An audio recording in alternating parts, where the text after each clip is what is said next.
Olá a todos, meu nome é Daniel e sou orientado pelo professor Pedro Omo. O trabalho de conclusão de curso se refere-se à análise da polarização digital na rede social do Twitter. E para isso a gente precisa definir o que é realmente uma polarização.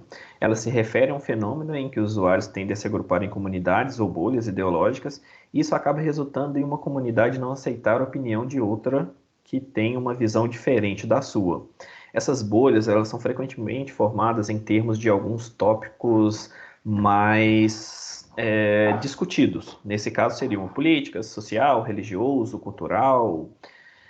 Os passos que nós desenvolvemos, né, para o trabalho de conclusão de curso foi o acesso à API do Twitter através do TweetPy, a criação do script de coleta, o armazenamento local, né, no formato JSON, a limpeza de caracteres especiais como links, emojis. No total, nós conseguimos coletar 5.978 trend topics, que são os assuntos mais comentados do momento, com em média 3.000 mensagens, totalizando mais de 17 milhões de mensagens a serem analisadas.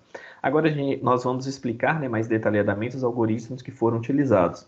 Nós precisávamos atribuir um valor numérico para cada mensagem para saber o viés da mensagem, se era positivo, negativo, neutro, e para isso foi utilizado o algoritmo Wonder.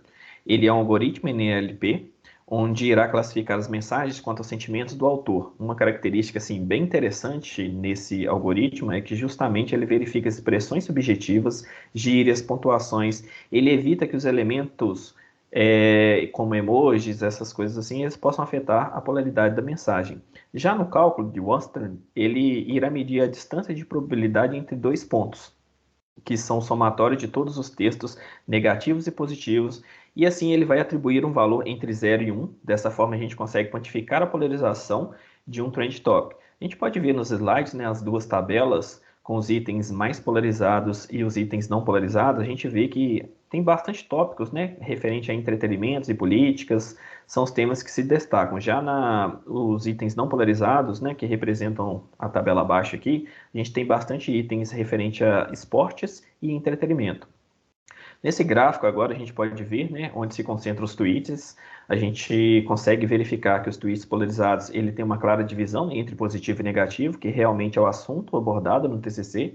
Já no histograma a gente pode verificar os não polarizados, que ele tem sempre uma diferença, né? Os tweets positivos, negativos e neutros, eles vão dominar com relação àquele tópico. Então, ele não tem uma divisão referente àquele tópico em específico.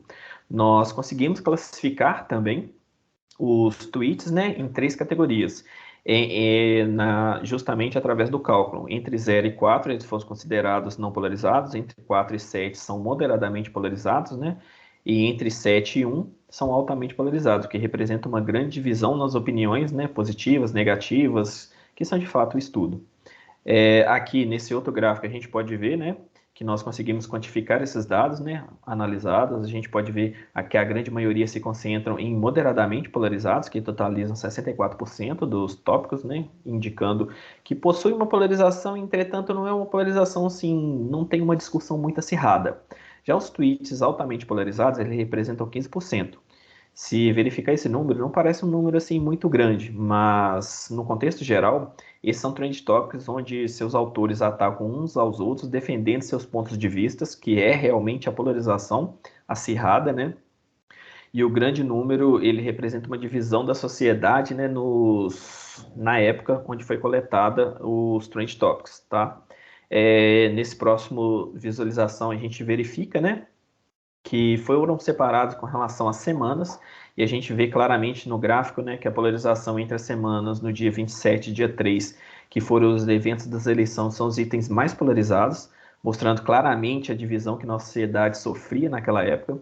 Outra análise interessante foi que, apesar da diminuição do número, se mantiveram os itens bem polarizados. Isso também representa que foi justamente na época da Copa do Mundo, que sempre tem, né, uma discussão muito acirrada, né, com relação ao futebol. E depois disso, nós quisemos analisar com relação aos tópicos mais frequentes e conseguimos isso através do modelo LDA.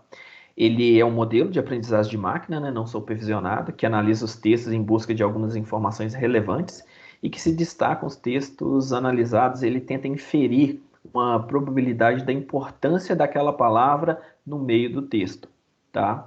A gente pode analisar que aqui na figura nós colocamos um trend top, né, que ela não vale nada. A gente vê que os principais, temos aí os nomes de algumas celebridades falando. Eu acredito que isso aqui deva ser algum vídeo que soltou aqui antes dessa celebridade aqui lançar uma música.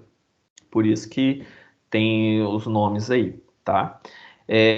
A gente também vê através dessa coleta, né, dos tópicos de cada trend topic, nós geramos uma nuvem de palavras, né? A gente pode ver essas duas nuvens de palavras com os temas principais, que são Brasil, Lula, Bolsonaro, que destaca nas discussões dessas polarizações, né?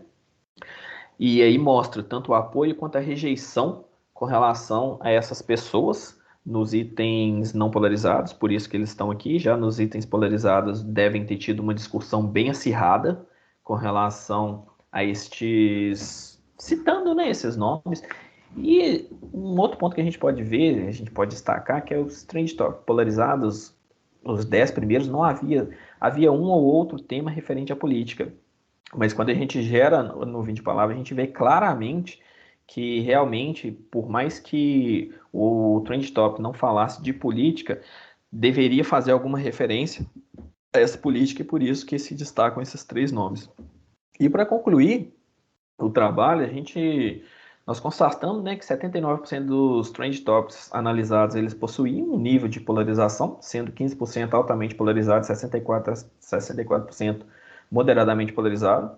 Conforme a gente vê na nuvem de palavras, os tópicos mais destacados foram Brasil, Lula e Bolsonaro, o que nos leva a concluir que grande parte dos assuntos ainda se referenciavam de alguma forma política.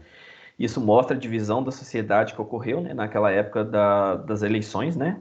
O entretenimento também gera uma grande polarização. Nós vimos também que o BBB também se destacava nas nuvens de palavras, né? Nos Trend Top a gente viu também que tinha nome de artistas, músicas que eram lançadas. Isso realmente são assuntos que geram grande polarização, ou a favor ou contra, né? E, assim, para concluir, realmente a gente cabe salientar que a polarização numa rede social, ela é um fenômeno, assim, bem complexo de ser analisado, né? Ele é influenciado por diversos fatores, como eventos que ocorreram na época, que geram uma discussão acalorada, né? No nosso caso foi justamente na época de eleição, política, Big Brother Brasil, entre outras coisas que devem realmente ter tido isso, né? E, assim, finalizando, a gente teve realmente uns resultados satisfatórios, né? Em nossa análise, a gente comprovou realmente que a política foi um tema, assim, completamente polarizado nessa época, que foram realizadas as coletas, tá? Aqui a gente tem o referencial teórico e muito obrigado